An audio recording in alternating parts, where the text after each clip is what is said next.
দেশের একজন নাগরিক হিসাবে সবার একটা ব্যক্তিগত মত আছে, অভিমত আছে, অভিরুচি আছে যে কাকে সমর্থন দেব।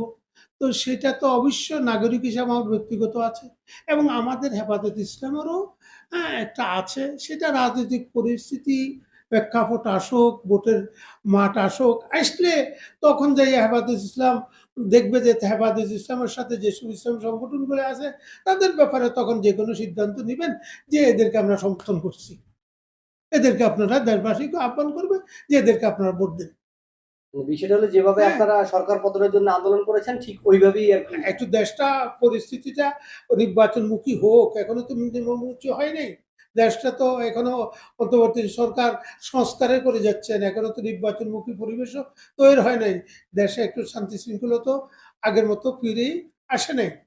হ্যাঁ, তো শান্তি শৃঙ্খলাটা সুন্দরভাবে যখন ফিরে আসলে একটা নির্বাচনমুখী পরিবেশ তৈরি হলে আমাদের হেফাজত ইসলাম বসে সিদ্ধান্ত করবেন কাকে আমরা সমর্থন করবো। যে আমাদের তো কিছু ইসলামী দল আছে, এদের আমরা বলবো, তখন আহ্বান করবো জনগণকে যে এদেরকে কি আপনারা সমর্থন করেন, ভোট দেন, নির্বাচিত করেন।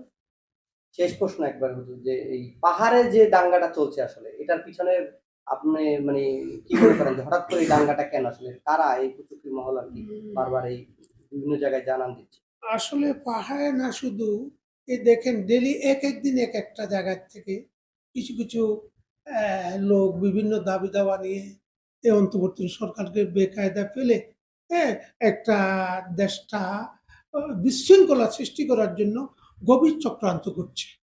আমরা মনে করি এটা দেশি বিদেশি কিছু অপশক্তির এটার সাথে কাজ করছে, দেশের শান্তি শৃঙ্খলা বিঘ্ন করে আমাদের বর্তমান অন্তর্বর্তীকালীন সরকারকে আপনার ব্যর্থ সরকার এটা পরিণত করার জন্য। আমরা এটা মেনে নিই না, মেনে নিতে পারি না, আমরা এটা সমর্থন করি না।